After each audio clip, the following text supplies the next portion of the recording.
Bangladesh telecommunications company limited BTCL এর 5G network উন্নয়ন প্রকল্পে ভয়াবহ দুর্নীতির প্রমাণ পেয়েছে দুদক।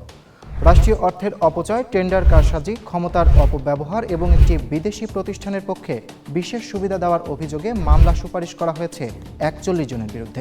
যে তালিকায় রয়েছেন অন্তর্বর্তী সরকারের সাবেক প্রধান উপদেষ্টার বিশেষ সহকারী ফয়েজ আহমেদ তৈয়ব।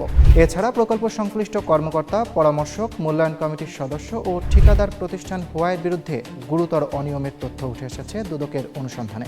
দুর্নীতি দমন কমিশনের নির্ভরযোগ্য ও দায়িত্বশীল সূত্রে এসব তথ্য নিশ্চিত হয়েছে কালবেলা। দুদকের অনুসন্ধানে উঠে এসেছে 2030 সাল পর্যন্ত বিটিসিএল এর প্রকৃত ব্যান্ডউইথ চাহিদা ছিল মাত্র 26 টেরাবাইট।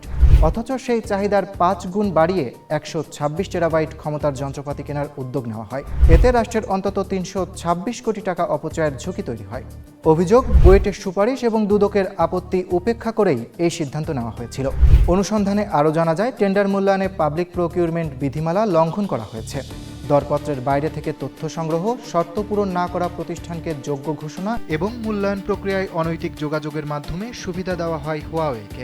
সবচেয়ে গুরুতর অভিযোগ, চুক্তির শর্ত অনুযায়ী ফ্যাক্টরি প্রোডাকশন অ্যাকসেপ্টেন্স টেস্ট বা এফপিএটি সম্পন্ন না হলে যন্ত্রপাতি জাহাজীকরণের সুযোগ ছিল না। কিন্তু ফয়েজ আহমেদ তৈয়বের নির্দেশনায় সেই পরীক্ষা ছাড়াই হুয়াইয়ে সরঞ্জাম বাংলাদেশে পাঠিয়ে দেয়।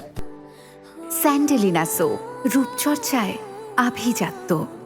পরে এলসির বিপরীতে প্রায় 100 কোটি টাকা ছাড়ের জন্য সংশ্লিষ্ট ব্যাংকের উপর চাপ সৃষ্টি করা হয়। তবে অনিয়মের অভিযোগের শেষ পর্যন্ত সেই অর্থ ছাড় হয়নি। দুদকের দাবি, ফয়েজ তৈয়ব শুধু ক্রয় প্রক্রিয়ায় নয়, চলমান অনুসন্ধানকেও প্রভাবিত করার চেষ্টা করেছেন। এমনকি হুয়াইয়ের সঙ্গে সংশ্লিষ্ট একটি সংগঠনের অর্থায়নে তার চীন সফরকে স্বার্থের সংঘাত হিসেবে উল্লেখ করা হয়েছে। দুদকের ভাষ্য, এসব কর্মকাণ্ড সরকারি ক্ষমতার অপব্যবহার, প্রতারণা, বিশ্বাসভঙ্গ এবং যোগসাজশের মাধ্যমে অবৈধ সুবিধা আদায়ের ইঙ্গিত দেয়। এসব অনিয়মের ঘটনায় ফয়েজ আহমেদ তৈয়ব সহ 41 জনের বিরুদ্ধে মামলা করার সুপারিশ করেছে দুদক। একই সঙ্গে বিটিসিএল এর সঙ্গে হুয়াইয়ের চুক্তি বাতিল এবং প্রতিষ্ঠানকে কালো তালিকাভুক্ত করার সুপারিশও করা হয়েছে।